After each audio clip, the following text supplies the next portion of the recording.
What is up, folks? Jeremy Brand here for Sunday's edition of the MMA Church live stream.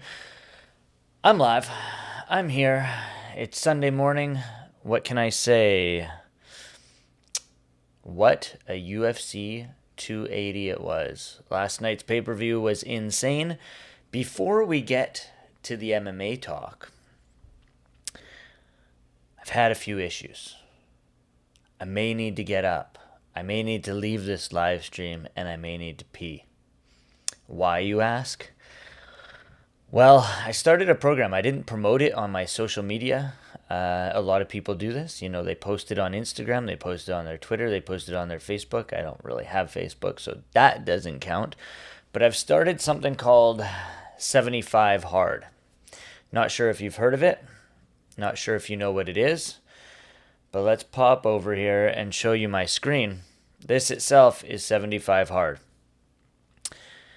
It's simple, but it's not. It's going to get your brain moving. It's going to get you to think about your day. It's not a diet. It's a bit of a lifestyle. It gets yourself into full motion.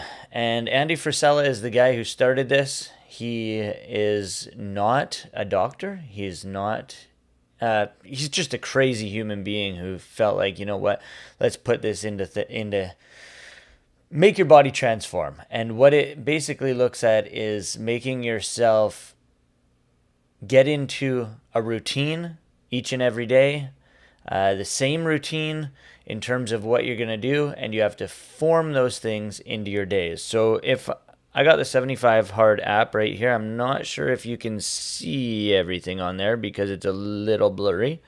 Let me pull it back. It's not that. Yeah, you'll get it.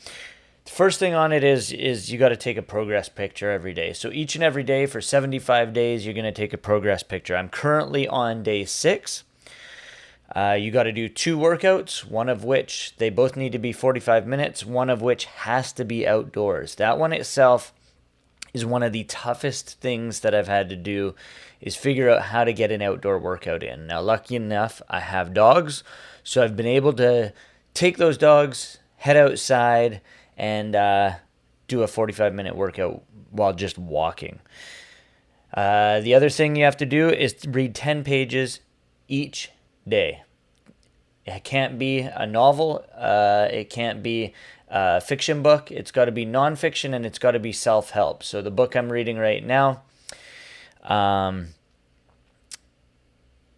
is from the guy who created On It. What's his name? Can't forget it. Top of my head. Blew my mind. I forget it.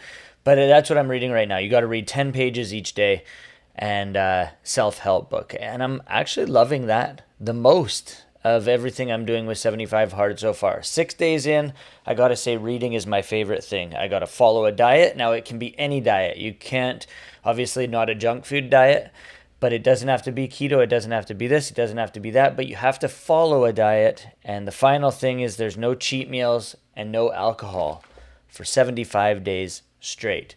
If you fail on one of those items, you gotta reset, do it all over again.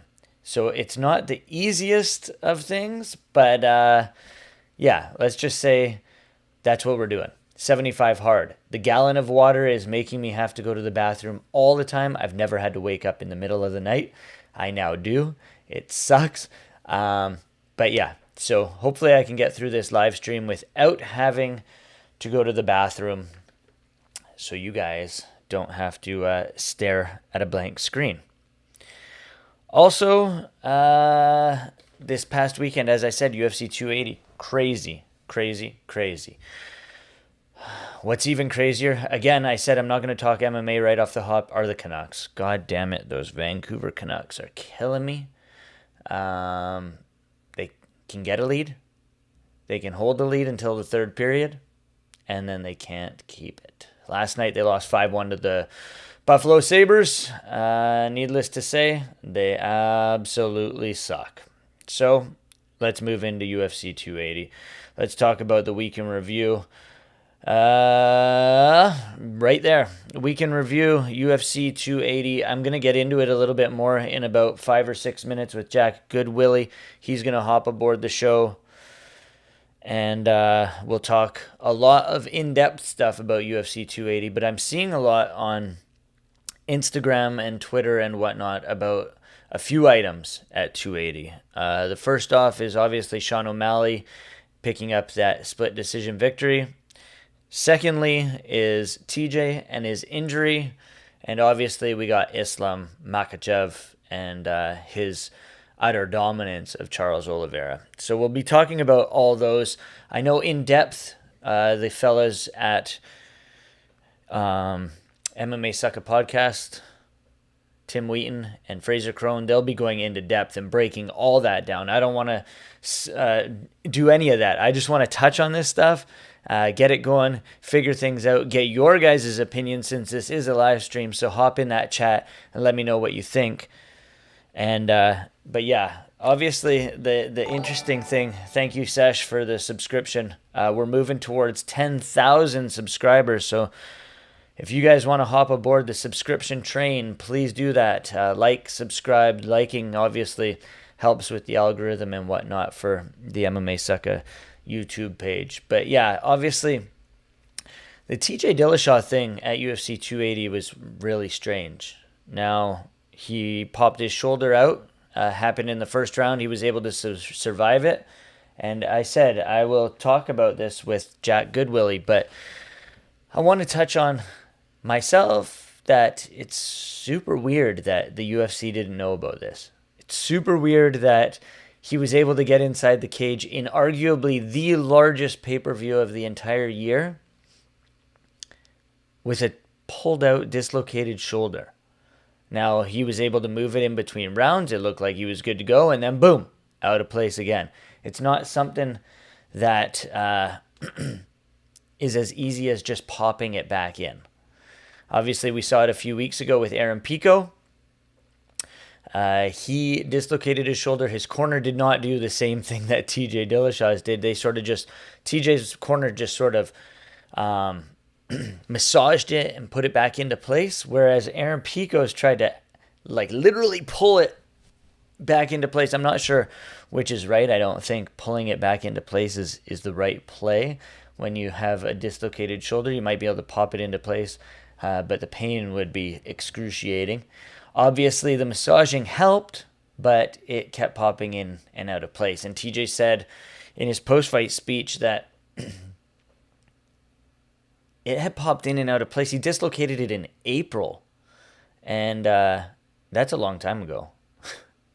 And it keeps popping in and maybe not April, maybe it was August, I don't know, but I'm pretty sure he said April. And he said he stalled up the division, and he said that it popped in and out of place 20 or so times during the fight camp, which is absolute insanity.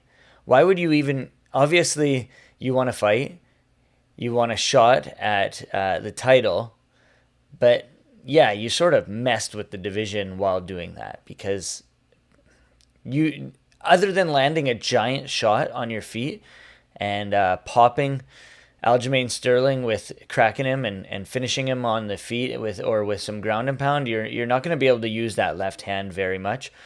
The right hand is looping, and that's the only way you're going to end up getting anything is with a right powerful shot. So why not get yourself better? Fix that shoulder. He took off the gloves. I almost thought he was going to retire post-fight there. Ripped off the gloves. I don't know if that helped with the dislocated shoulder at all, but ripping off the gloves doesn't do anything for TJ Dillashaw, and talking about the dislocated shoulder. I can't believe that happened. I can't believe the UFC didn't know anything about it. Islam Makhachev, obviously, as we said, was huge in the performance. Friday, we also had one on Prime Video 3. Now, holy crap. That was insane. I don't know if you guys saw it.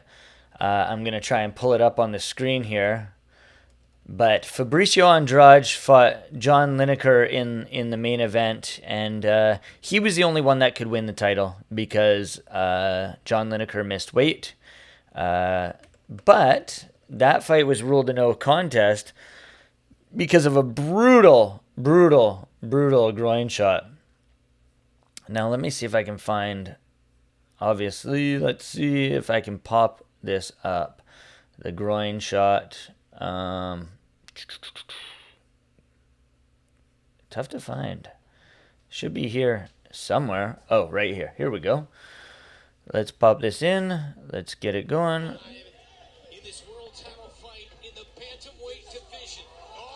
There was the first one. That one did not break his cup, but that second one, Fabricio Andrade, with a massive, massive knee to the groin, absolutely shattered John Lineker's cup. Craziness. I don't know what is going on with my eCam here, but I'm not able to switch screens. There we go, back to this. But yeah, he shattered his cup. And I haven't seen that before. He took the 5-minute break. He was able to stand up back onto his own 2 feet, but ultimately the referee had to call the fight because the groin cup protection was shattered, and John Lineker was unable to continue. Thank you, David, for the subscription. Again, we're working towards 10,000 subscribers on YouTube here, so hit that subscribe button. Helps. Hit the like button because that helps as well, and the algorithm pushes that forward. We're just waiting here for Jack Goodwillie to hop aboard the show in just a few minutes time here, and we'll talk UFC 280, we'll talk best bets, we'll talk final thoughts. We'll also talk a little bit of slap fighting, which Dana White teased last week, and then they showed the promotion video, which was hilarious because obviously they've had that in the works for some time since all the guys. Here he is, Jack Goodwillie. We'll bring him aboard right about now. We'll get rid of my name. We'll bring him into the right-hand side of the screen. Jack, brother, you're there, you are. How's it going, man? How's it going, Jeremy? It's going well. It's going well. Sunday morning, Sunday Church, as this is called, and we've got the week in review, which I touched on already. We'll get right in to UFC 280 with you. Get that off of the screen and talk some talk, man. I already touched on, what we were going to talk about. O'Malley win, TJ injury. Obviously, Islam wows the crowd with his utter dominance of Charles Oliveira. Let's first touch on Sean O'Malley's victory. I watched it. I scored it. I talked to a lot of people about it. It was crazy how the media were all over the judges in this. And it's funny how coaches and fighters after the fight go with the media and what they think, since they dog the media for everything else they say. Before we get into everything that happened, what were your thoughts on that fight and how did you score it yourself? Well, I had it 29-28 O'Malley myself, but I really thought it was going to be one of those fights where you could go either way with it.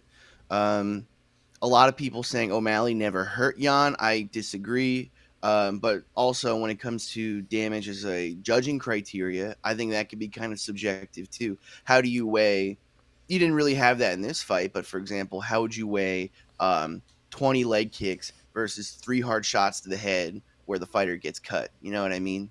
I don't know how you quantify that, but I do think that O'Malley did just enough to get the decision. It was a great fight and really a fight that I'd like to see again in 5 rounds.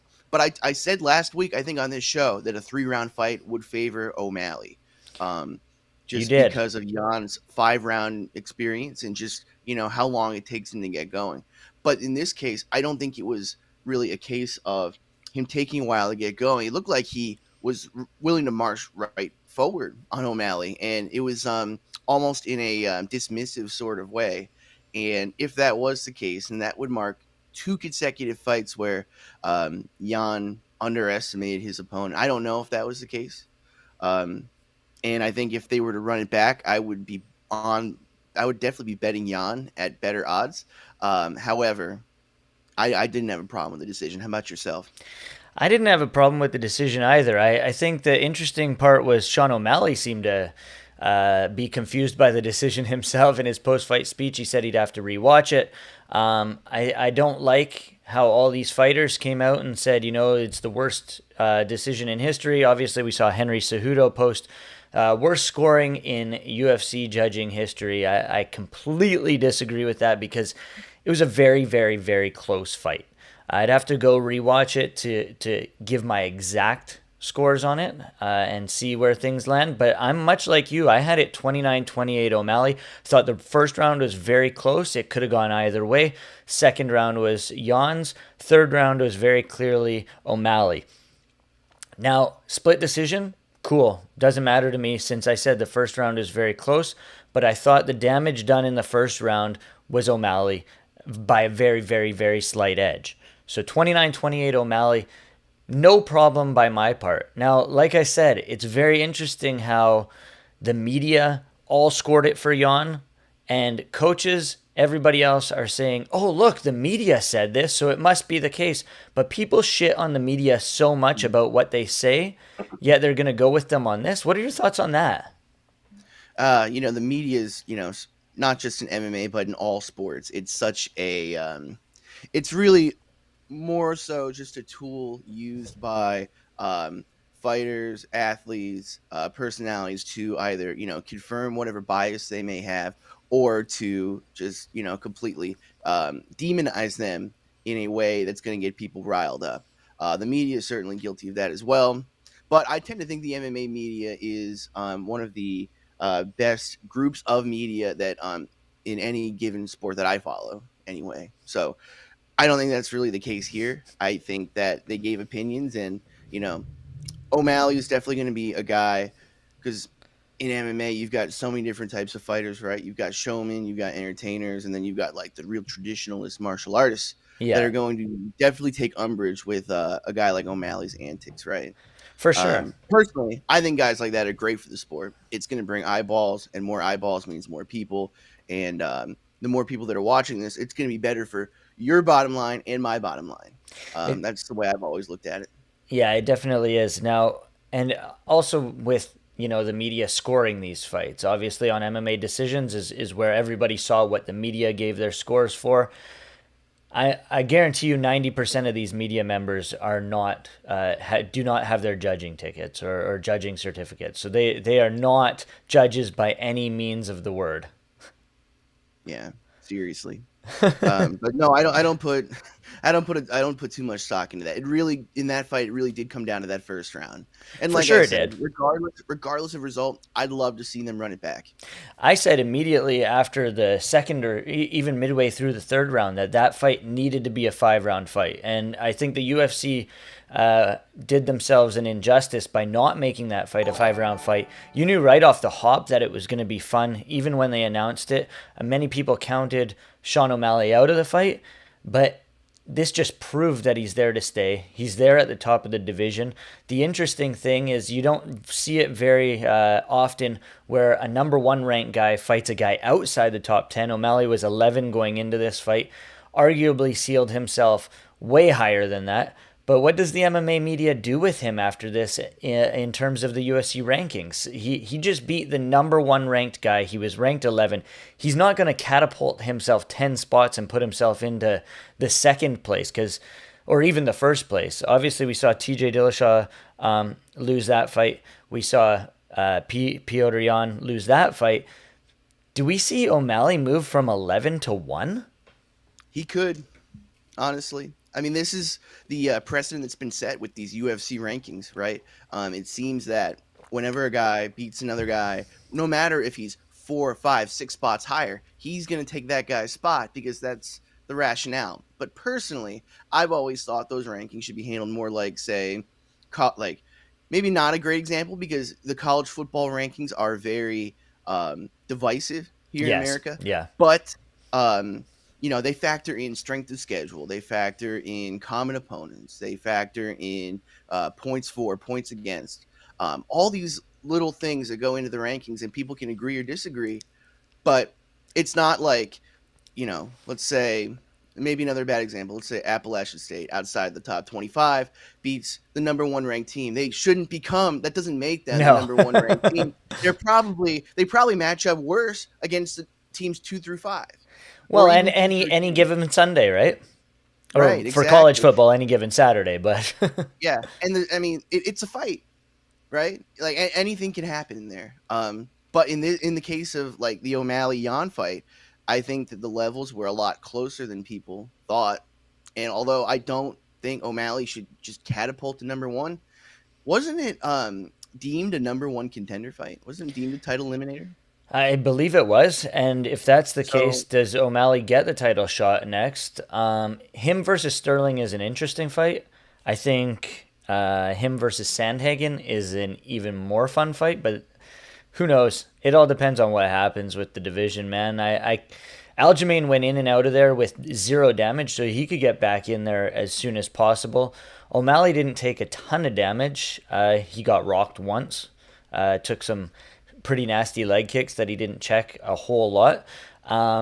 But he's not going to be suspended for very long as well from the Athletic Commission.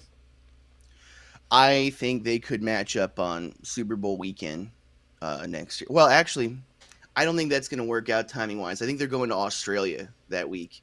Um, so, and I know they're going to Brazil for a pay per view in January. It will be good to have the international pay per views back next year for sure. But one more note on this fight. One thing that I think is getting lost in a lot of the scoring and the debate over did O'Malley win, did he not win? This was a fight where we learned more about Sean O'Malley than ever before. Um, Usually he's cruising against guys like Chris Matinho, or he's got some sort of like freak injury like he did against Vera or Sukumtoth.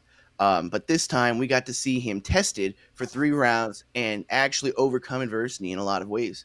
Um, I think he's absolutely here to stay. And people question his grappling. They question pretty much everything about him except his hands. They question his toughness. But I think what he showed is he's better in all of those areas he's perceived to be weak in than people thought. And he's at least average, if not above average, in a lot of those areas. I think his takedown defense is at least average. His scramble game is definitely above average, and his willingness to fight off his back. Um, I think he surprised me. Yeah, even that jujitsu off of his back, like you said, he scrambled up well. He was able to not take any damage from Jan as well from his back, which is crazy from a guy who Zero. has as much power as Jan has. Now we got a comment here by Wobbled by a Jab in the comment section here. Let's move that down so it's not covering all of us. I don't think you can beat number one and not move into the top three. Same as Chimaev versus Burns. Um, what are your thoughts on that? Also, let's bring in his other comment before before you say anything about that. 285-ish in March, O'Malley versus Sterling, if I had to guess. I have a feeling the UFC will also do O'Malley versus Sterling. Not necessarily because O'Malley deserves it with that victory, especially because it was the split decision. Many judges or many media members didn't think he got the job done. He didn't deserve to win it. But again, he's a guy who brings eyes to the table. He brings different people to watch the UFC. You know, he's got the potheads, he's got the streamers, he's got all these guys outside of your normal MMA fans or casual fans or even hardcore fans. So I do think the UFC will make O'Malley versus Sterling for the Bantamweight Championship. What are your thoughts on both those comments? I agree. I think that's the fight to make. Whether he slots in at number 2, number 3 in the rankings, I think I mean, obviously, it's going to be a big jump up. Will he jump to number 1? I don't know. I think he'll probably slot in at number 2 or number 3, personally. Even if he's behind Corey Sandhagen, though, um, I don't see Sandhagen getting the title shot over him after such a fight like the one he had with Jan. Another thing about O'Malley, a lot of people compare him to McGregor, but what's very interesting about his personality is that he doesn't really talk a lot of trash at all. I mean, you watch him at these press conferences, he's got lines and stuff, but he doesn't really get into it with his opponent. He'll just say something, His opponent will say something back, and Yeah, that'll he's be not the going to end of it talk about for your him. wife or anything. Yeah, he's definitely not going to make it personal. No. But I do think he's a breath of fresh air in this division in many ways, and I think the dream scenario now is Cheeto Vera maybe winning one more fight, O'Malley knocking out Sterling like a Connor Aldo situation, and then you get that fight. How's that for long term storytelling? Big time, and the UFC is all for long term storytelling, right? I think the coolest thing that we've seen out of this is a guy who came from the Contender Series. This is a guy who was super young in his MMA journey when he came on there. He looked like a college student on the Contender Series. He had one tattoo, I believe, none of the face tattoos. His hair wasn't crazy, and we've seen him grow into what he is today. Obviously, he had that fluke loss to Cheeto Vera. Cheeto was in many people's minds winning that fight, and then he injured, or O'Malley got injured. So we've seen where he's gone from there, and it's easy to say that the UFC will make this title fight. Wabba by Jab added one more comment here. I was impressed with his grappling, particularly his active bottom game. We talked about that already. So let's move on. TJ injury, co-main event. Now, this is very, very, very interesting. I was in a Twitter group chat for Last One Standing, which, if you guys don't know what that is, it's something that happens. It's basically, you have three picks. You pick one guy. You pick three guys. If they win, you move forward with your three picks. If you lose, you lose your picks. Blah blah blah blah blah. Whatnot. It's a fun way to bet on MMA. Basically, it's a survivor pool for MMA. If you're into that, check out Sean Bitter on Twitter, and season 9 we're on now, I believe, for it. Moving through the ranks. I came in second place once. I shared the pool with a guy. It was a not too shabby dollar amount. But okay, so TJ, in the group chat we were talking, and if you look at the week leading up, you might not have thought anything of it, but if you look at the week leading up to the fight itself, he was very minimally seen on the Embedded series. Maybe once, a little small workout in episode 4, I believe. He had zero open workout. He, even leading up to the fight, he said in his post-fight speech that, that he told the referee that he had dislocated his shoulder. Post-fight, I believe Dana White said the UFC knew nothing about this injury. I find that all too shady when none of this stuff was brought up. Especially with the Embedded series and no open workout. Like, what are they thinking? They don't let any guy do that. Nick Diaz, those guys don't want to do these things. The UFC makes them. What are your thoughts on this, Jack? Yeah, I was surprised to find out that TJ's shoulder was dislocated. I did think it was weird that he wasn't really around during the Embedded series and wasn't really even seen until the press conference. But hey, that didn't stop people, the MMA betting community, for being largely on him in that spot. And when we spoke last week, in my head, I may have mentioned, like, I was looking at Dillashaw as a bet, but Clinton for the Die Hard MMA podcast putting 5 units on it steered me off of that. However, after I got to thinking about it, I entered that fight with a very different take on it than I would have thought that I would have had. Anyway,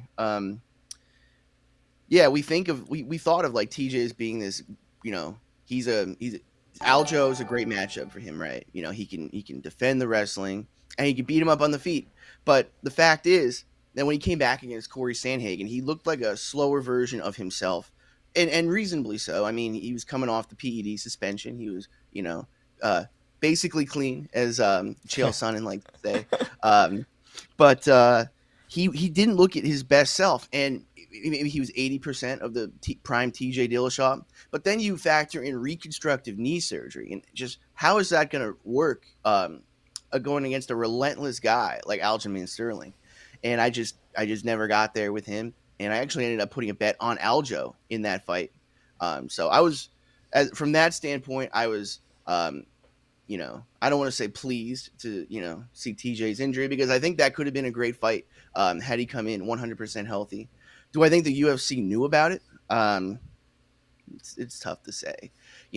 there's a lot of speculation about what the UFC does and doesn't do. I know Dan Hardy made a comment earlier this week, and obviously take that with a grain of salt. He's got an axe to grind with the UFC, Yeah. and vice versa. So I don't, when that type of stuff happens, I definitely take those What was his comments with a grain of comment? salt. He said, going back to the last fight he called, which was Cater versus Holloway, that he claims that Dana White saw a camera opposite side of the octagon and then basically told Hunter Campbell that we need to get this guy to the hospital, as if he didn't really, he only said that so it could get caught on camera to show like he was legitimately concerned about Cater's health and well-being. um you know Interesting. I, I yeah. do think that there's a little bit of awkwardness, like we said. I mean, he should have been featured. He's the co-main event. He's up for a title, arguably Yeah. one of the greatest bantamweights to ever fight in this sport. And he wasn't featured on the Embedded series very much because he is a personality for sure. I think another thing to look at is this Coach Cal guy that he has in his corner, or not. I don't even know if he's in his corner or not, but he is his strength and conditioning coach, and he seems to be tearing these guys' bodies apart. So I don't know if he had anything to play with this, but it seems like this guy's doing more of a detriment than making Mm. his ripped, chiseled abs. Do you know if he works with anybody else? I'm not completely sure. Maybe the Elevation Fight Team guys. I'm not completely sure who else he works with. I know if you hop over to Twitter, there's guys talking about him though. But yeah, Interesting. it's sometimes these things are more of a detriment than anything else when you're trying to get your body back into peak physical shape. Sometimes you just need to get your body back to where it was, not better than it was. Yeah, TJ's definitely a guy that, a big reason why he got to be as good as he was. It wasn't just the PEDs, it was, his ability to push himself to a place that nobody else really could. PEDs help with that, I think, certainly. I think when people think of PEDs, they think of steroids like in baseball, it just makes you stronger. But, in his case, it's really, being able to push, not only push, 100% every single day, 110%, but to go to 150% Yeah. at times for longer. And that is where the advantage really came in. But let me ask you this. Coming off that fight, I thought that was a very important fight for TJ's place and standing and legacy in the all-time bantamweight division. How do you see the bantamweight GOAT conversation? Tough to say. I think Dominic Cruz is right up there, possibly number one of the best to ever do it. And then we saw, obviously, Cody figure him out. TJ figured Cody out. They trained together for so long, and he knew what Cody could do. It's tough to say. I don't think this fight itself really played into the legacy of TJ Dillashaw. I think PEDs put a bit of a tarnish on his statement in legacy and all-time best at the division, but I myself think PEDs didn't have a ton to do with it. I thought that he was a great fighter. His footwork emulated a lot of what Dominic Cruz did, and he utilized his strengths to do better than what Dominic did, which is crazy. I thought actually post-fight, when he took off the gloves, I thought he might be retiring. Where do you think this makes him stand in terms of his overall legacy? Well, I do think he should retire. And I actually ranked, in talking to a buddy of mine yesterday, I did rank what I believe to be the top 5 bantamweights of all time. And I would go Cruz number 1, just for, the way he overcame adversity and overcame all the injuries that he did to get the belt back. Yeah. And he's, I might be biased. I think he's so fun to watch. He's Oh, yeah. one of my favorite fighters of all time, hands down. And just a really smart and quick-witted guy too. So I am biased to those types of personalities, certainly. But number 2, I'd have to go Henry Cejudo. He did beat Dominic Cruz. Yeah. And I know the biggest win he ever had was Demetrius Johnson. Which could have gone either way. Yeah, true. And I know that was at flyweight, but these days, Mighty Mouse, he says he considers himself to be a 135er amongst the likes of a Cruz or a Dillashaw. And He's fought at 135 in the UFC anyway, so I don't think you should just totally disregard what that does for his bantamweight resume, as well as his just overall resume. So I got to go him number two, and then number three, I would then go Aljamain for beating TJ. I know TJ got hurt, and that's very unfortunate. But with the PED suspension, that's got to dock TJ a little bit.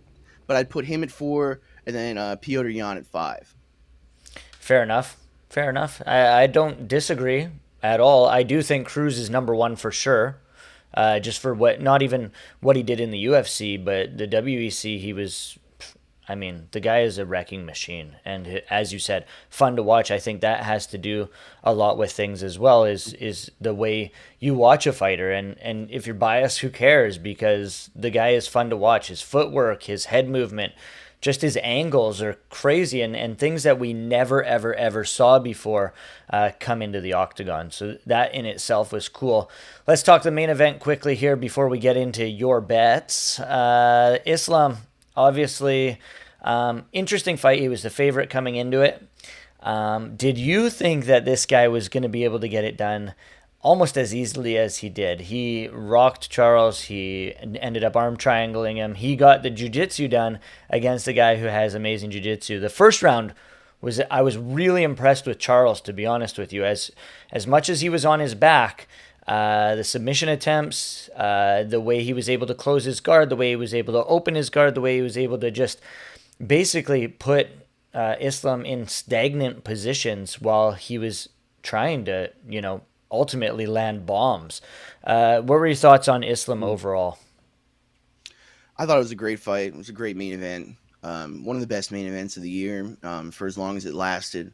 Just from a technical standpoint, what Charles did is not to be overlooked either. Remember, like as great as Islam looked in the first round, I was impressed by Charles too. Because if you recall, I believe that the first time they went to the ground, it wasn't even a takedown by Islam. It was Charles more or less pulling guard, Yeah, and basically inviting the top pressure of Makhachev, and just to see, let's see where we stand right now. And yep, I thought he acquitted himself better than I've ever seen a fighter on bottom against a top heavy, high level Dagestani wrestler like a Makhachev or a Khabib, for example. I thought he was phenomenal in that area. I do think he bit off a little more than he could chew in the end, and I think that he should have looked to keep the fight standing longer earlier, because as the fight wore on, um, Makhachev was able to initiate his grappling, and it gave Charles something else to think about. Charles takes the hook. He falls to the ground. Of course, when Charles gets hit, you never know how hurt he really is. yeah. And maybe he is legitimately hurt every time he goes to the ground like that. He just does better. But, um, big props to Makhachev, new lightweight champion. I, um, I look at all fights from a betting perspective, just because I think it's helpful to understand that angle. And certainly what Islam did in this fight was well within the range of possible outcomes. So I looked at it as the most likely thing for that to happen in that fight, would just be that the fight doesn't go the distance. And I ended up sticking that in a couple parlays. Um, but yeah, very exciting. And for Islam to submit a guy like Charles, it's huge. Whenever a fighter is able to submit such a high level black belt like that, like I know Fluffy Hernandez did it to Rodolfo Vieira, Hmm. for example. That's always just fascinating to see. Likewise, if you're able to knock out like a high level striker too, Yeah, for sure. As it's someone huge. who's not high level striking as well, we saw Sambo versus Jiu-Jitsu there, which a lot of people obviously Friday, Cade Rutolo showed Jiu-Jitsu prevailed. Saturday night we saw Sambo prevailed. I as much as I love what Islam did in there, I hate the hate that Charles Oliveira is getting. And as you said there, Charles deserves much credit for the performance he put on. He obviously wants to go back to the drawing board and get another title shot. What do you think this loss does more so for Charles than it does, the victory for Islam? Well, is he getting a lot of hate? I didn't I've see. I've seen a lot of people say that Islam made it look very easy. Oh, I see. For Charles, yeah, it's interesting because he didn't really go into the fight as the champion technically. I mean, he did in the Yeah, minds and hearts of MMA fans in the MMA community, but I don't think an immediate, and because he got finished the way he did, I don't think an immediate title shot is coming back for him. I think what's going to end up happening is you're going to get Volkanovski versus Islam, which is a big fight, and I think you could even see maybe a co-main event. The UFC doesn't really do this as much as I think they should. Sticking a co-main event, title eliminator with the championship fight, because then you get the future challenger, future champion on the same trajectory. But I do think that he's going to end up fighting Beneil Dariush in what I think would be a very fun fight. You could definitely make a case for Beneil even getting the next title shot, but I just don't see that happening for some reason. And I know he was slated to fight Islam at a certain point in time too. But it's one of those things where although winner doesn't usually fight loser, yeah. they're so high level, and Charles has cleaned out the top of that division already. And I don't see a Dustin Poirier, Michael Chandler, or Justin Gaethje fighting Beneil. So I think that's the matchup we're going to get. Let's move forward. We got UFC 280 in the books. We've got your best bets. We're not going to look forward to next week because there's just too much to talk about. Let's look at the bets that you had in play this past weekend and how they played out for you. Well, I ended up going with a max play, which was ended up being very risky on the main event. Makhachev versus Oliveira fight doesn't go to decision. Parlayed with Muhammad Mokaev inside the distance. Now, did you see the Mokaev fight? I did. I Straight did. wrestling match for Yes, about I 14 wasn't. minutes. The thing with. I like the guy. I believe Same. his MMA game is very good. It was straight wrestling match, yes. Armbar sealed it for the jiu-jitsu fans, but man, like his attitude. Flies a little too close to the sun sometimes. Yes. But hey, I mean, how old is he? He's 21, right? Yeah, true. Maybe 22. Um, he's got every reason in the world to be the cockiest guy around, right? Yeah.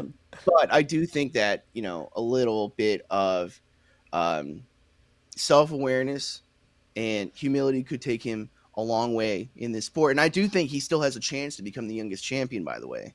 But Malcolm Gordon he's not a very impressive guy. I mean, he was impressive in that he was able to keep himself out of danger with Yeah, Makhaev's throw out grappling. many submission attempts. He was also a guy who many people said Mikhaev should not be anywhere close to a title shot. He should be able to finish Malcolm Gordon, and then bam, finished Malcolm Gordon. Yeah, and that's the commentary there. Bakayev is, he's dominating Gordon, but yet the commentary is, like, well, because he said all this stuff, this isn't really that impressive. And then boom, armbar. Yeah, Yes, it was a miracle armbar. I thought I was done. That would have totally wrecked my night. But and it was so early too. Would have wrecked your morning. Yeah. I know, but I just knew that main event wouldn't go to decision, so I just knew, like, unless Makayev pulls a stunt here, I'm good, and he almost did. Definitely did. So that was the best bet of the weekend? Yeah, that was my biggest play, and then I had a couple others.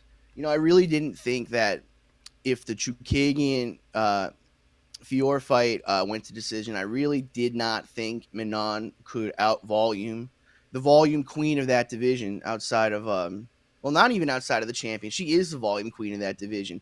Valentina Shevchenko is very low volume herself. It's just how clean she looks with the striking and her striking defense that really takes her to a different level. But Caitlin, no one throws more than Caitlin. And No. after that first round, I was surprised. I thought it would be the other way around. I thought Fior would have it early and Caitlin would dig deep and find it late. But it was the other way around, and Fior actually kind of figured Caitlin out. So for that reason, I went with Caitlin Chukagian decision only, which is a bet that means if the fight finishes, the bet voids, and the bet basically is only in play if the fight goes to decision. So I was covering myself in case Fiore was able to spark her like Jessica Andrade did, for example. Okay, yeah. And that didn't happen. And, props to Fiore. She came on very strong late. I think she's a great fighter. Early in that fight, I was like, man, why does the UFC why are they so insistent on pushing these people too fast? Because I think she's got a lot of potential. But man, this is a big step up from what she was fighting before. For And sure. but no, she dug deep and pulled it out. So big props to her. I had Nikita Krylov That beating was a Volkan fun Ozdemir. fight. Holy Fun crap. fight. Very fun fight. But Volkan, he's winding it down. As much as smartest of a fight that he fought against Paul Craig, one of my personal favorite fighters, he didn't look very good in that fight. And even though Krylov got submitted against Craig, I just thought his relentless pace and pressure would win out. While he is such a first round finisher, I have seen him like just overwhelm guys in 3-round decisions as well. On a couple of different occasions. The Johnny Walker fight in Brazil comes to mind. So I was, when DC was talking about Krylov slowing down and gassing out, I was like, who's gassing out now? Yeah, And exactly. it was Ozdemir in the end. So Exactly. that was a fine read. All right, we got. Other than that, sorry. I think that just about covers it. Go ahead. Nice. We got 3 comments here from Wobbled by a Jab. He's our comment leader here. So let's pop them in. He's talking UFC 280. He said, makes you wonder what could have happened if others had just followed Charles to the ground. Well, we saw Charles in the first round. We saw what his jiu-jitsu is capable of. Islam's pressure is just too strong. I don't think anyone else would have been able to withstand Charles on the ground the way Islam did. Thoughts on that? A lot of people think that wrestling trumps jiu-jitsu every single time. Not necessarily. There's a lot of aspects to jiu-jitsu that are still very valuable in MMA. It's the scrambling. It's the I've seen guys win fights from the bottom, usually not at any sort of high level, but I have seen it happen a couple times in like a Fury FC, for example. And so I don't necessarily think it's useless. Yeah. And Charles is, I think he wraps up most people in that position. So Michael Chandler, though, that is the interesting one, isn't it? Oh yeah. Chandler going into that fight, especially his wrestling. He was saying, I don't do jujitsu, I do anti-jujitsu. Yeah. I can go to the ground with Charles and not get submitted. Very Chael Sonnen-esque. When the time came for him to go to the ground with Charles, he ended up standing up. He backpacked him and then he jumped in the air and flew back. That was insane. Very scary, but yeah, it makes you wonder. Exactly. The next comment he had was Dariush deserves a title shot, but I think he'll definitely be made to take another fight first. I completely agree with that one. Yeah. I'm pretty sure you do too, Jack. And then the thought of Mokaev versus Figueiredo within a year seems laughable at this point. I don't know. It's tough to say. Within a year from now, I don't know. And is Figueiredo even up there at that point? That's right. I mean, look, he's got a big fight coming up in January. Yeah. Brandon Moreno. The first quadrilogy in the history of the UFC coming up. So interesting. All right. Final thoughts here. We talked about UFC 280. We talked about O'Malley. We talked about everything on that card. We talked in the pre-stuff about your best, or after that, we talked about your best bets. Now let's move over, show people what everyone wants to see, the preview for Slap Fighting. I just watched this right before coming on. It's 30 seconds long, so enjoy it.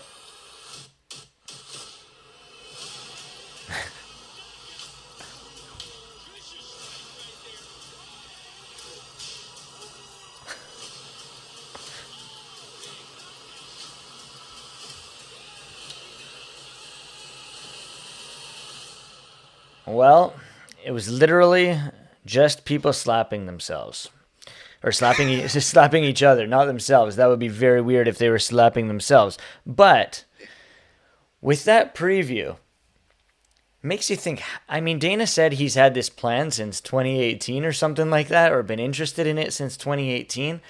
I think the interesting part is they've got all the getup already. They got, logoed shirts that say Slap League. They've got video of this already with people getting knocked out with the slaps. Has this already been happening and filmed, and we're gonna see like previous stuff aired to us? Like, I don't know what to even think about this. Do we cover it as MMA Sucka? I know a lot of MMA media outlets are dogging it because it's, slap fighting. We've seen it before. What's the UFC going to do to make this better? They're the monopoly of MMA. Are they going to take over slap fighting? I guess we're going to find out in November where exactly it lands on TV, because Dana said they have a TV outlet. Oh, man. Jack, there's so many thoughts that go into this one. What are yours? Well, when I first heard about this last week, I it seemed to me like it was going to be like a legitimate sport that the athletic commissions are sanctioning, and they were talking about even doing it in the Apex. Yeah. But watching that screams to me mid 2000s game show. And if it's going to be taped like that, I don't know if it's live. You could definitely make a case for MMA Sucka covering it, and I think it would pull big numbers, especially the first couple times at least. Um, I don't know, man.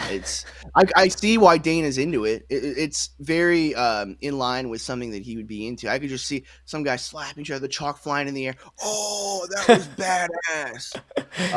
I have That heard was of so I dope. have heard of deaths in slap fighting though. You don't hear about that Oh, a ton in MMA other than from bad weight cuts or bad refereeing. But slapping and people dying, I don't want to see that.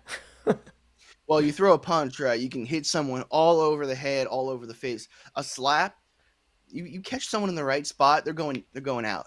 Night night. It's over. And a Yeah, slap, I've seen slaps knock people out before. Not in person, but I've heard many stories from pro wrestling and things of the like, where that can happen and it can be dangerous. In some ways, more lethal than a punch.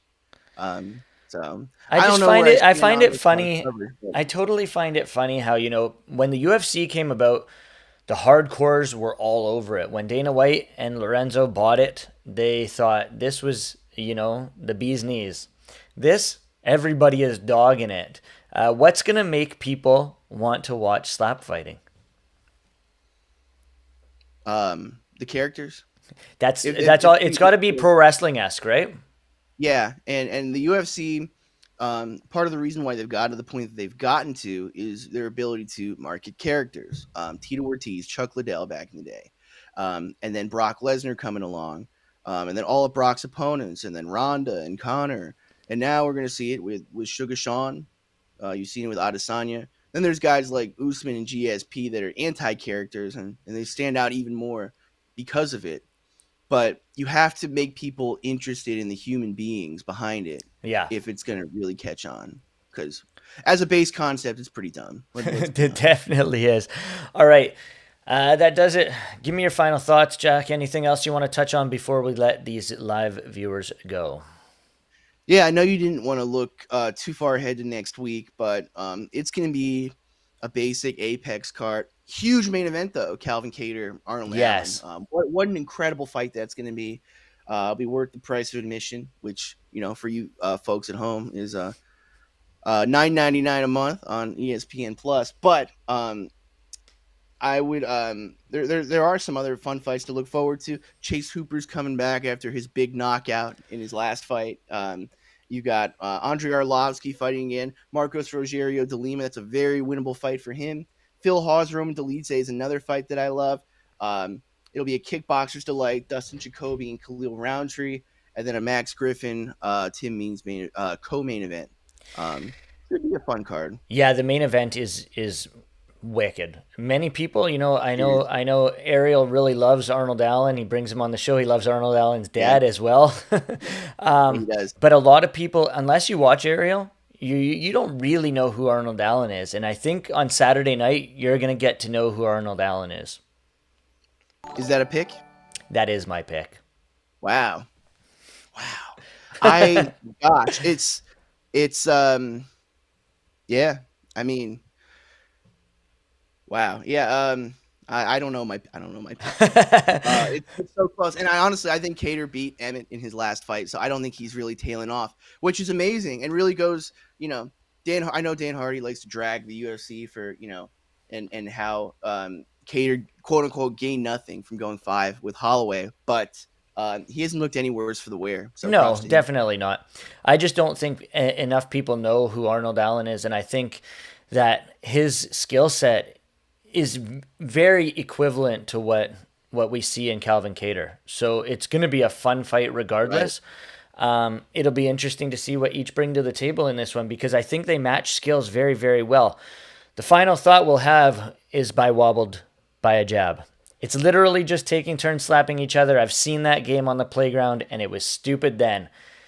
I am Jeremy Yeah. Brand. He is Jack Goodwillie. That does it for Sunday's edition of MMA Church. We're out. See ya.